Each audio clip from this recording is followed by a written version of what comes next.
വിശദമായ ഒരു പ്രസംഗത്തിന് ഇത്തരമൊരു വേളയിൽ പ്രസക്തിയില്ല, സാങ്കത്യമില്ല എന്ന് ഞാൻ മനസ്സിലാക്കുന്നു. അതുകൊണ്ട് തന്നെ ഞാനത് ചെയ്യുന്നുമില്ല. 1984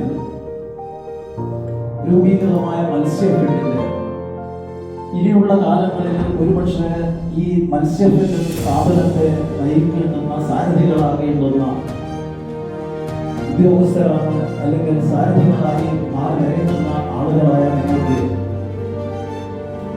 ഇത്തരമൊരു പരിശീലനം നൽകുന്ന ഈ വേള തീർച്ചയായും അങ്ങേയറ്റം സന്തോഷമുണ്ടാകുന്നു. അങ്ങേയറ്റം മനസ്സ് നിറയെ സന്തോഷമുണ്ടാകുന്നത്. നിങ്ങൾക്കറിയാം, ഒരുപക്ഷെ 1984 പ്രവർത്തിച്ച് പരാജയപ്പെട്ട 3 ഓർഗനൈസേഷനുകൾ അല്ലെങ്കിൽ സ്ഥാപനങ്ങൾ അമാൽഗമേറ്റ് ചെയ്ത് അല്ലെങ്കിൽ അതിനെ കൺട്രോൾ ചെയ്ത് 1984 ഉണ്ടായ സ്ഥാപനമാണ് മത്സ്യഫെഡ്. ഒരുപക്ഷെ അതിന് മുൻപുള്ള സ്ഥാപനങ്ങളെ പരാജയപ്പെടുന്നതുകൊണ്ടായിരിക്കാം മത്സ്യഫെഡ് രൂപീകരിച്ച 1984 കാലഘട്ടത്തിൽ ദോഷീകൃതരായ ആളുകൾ കുറിച്ചിരുന്നു. പരമാവധി 10 വർഷം, സാധാരണ ഇതിൽ 5 കൊല്ലം കൂടും എന്നായിരുന്നു പറഞ്ഞത്.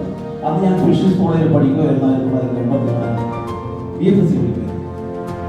പക്ഷെ ആ ജാതകം കുറിച്ചതിൽ നിന്ന് തികച്ചും വ്യത്യസ്തമായി കഴിഞ്ഞ 41 വർഷമായി ഇന്ത്യയിലെ തന്നെ ഏറ്റവും നല്ല ഫിഷറീസ് ഫീൽഡിലുള്ള മത്സ്യമേഖലയിലുള്ള ഏറ്റവും നല്ല സഹകരണ സ്ഥാപനം എന്ന നിലയിലേക്ക് മത്സ്യത്തിന് ഉയരുവാൻ സാധിച്ചു എന്നുള്ളത് അങ്ങേയറ്റം സന്തോഷമുണ്ടാക്കുന്ന കാര്യമാണ്.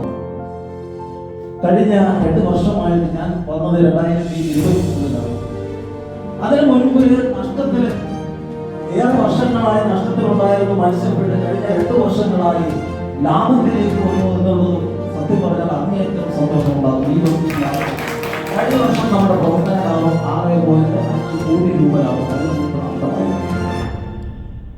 ഞാൻ എപ്പോഴും പറയാറുണ്ട്, മത്സ്യമേഖലയിൽ അല്ലെങ്കിൽ മത്സ്യവുമായി ബന്ധപ്പെട്ട മേഖലകളിൽ മത്സ്യഫെഡ് കൈവെക്കാത്ത ഒരു രംഗം പോലുമില്ല. മത്സ്യത്തൊഴിലാളികളുടെ ക്ഷേമ പ്രവർത്തനങ്ങൾ, അവരുടെ പരിശീലനങ്ങൾ, അവർക്ക് ആവശ്യമായ നെറ്റ്, മത്സ്യം പിടിക്കുന്നതിനുള്ള വലകൾ ഉണ്ടാക്കുന്ന ശാലകൾ, മത്സ്യക്കുഞ്ഞുങ്ങൾ ഉൽപ്പാദിപ്പിക്കുന്ന ശാലകൾ, മത്സ്യം വളർത്തുന്ന ഫാമുകൾ, മത്സ്യം ശീതീകരിച്ച് കയറ്റുമതി ചെയ്യുന്ന കേന്ദ്രങ്ങൾ, ശുദ്ധമായ മത്സ്യം ഉപഭോക്താക്കളെ എത്തിക്കുന്ന ബേസ് സ്റ്റേഷനുകൾ എന്നിങ്ങനെ മത്സ്യവുമായി ബന്ധപ്പെട്ട് എനിക്ക് ഒരുപക്ഷെ ഫിഷറീസ് വകുപ്പ് പോലും ഇത്രയും കാര്യങ്ങൾ ചെയ്യുന്നുണ്ടാവില്ല.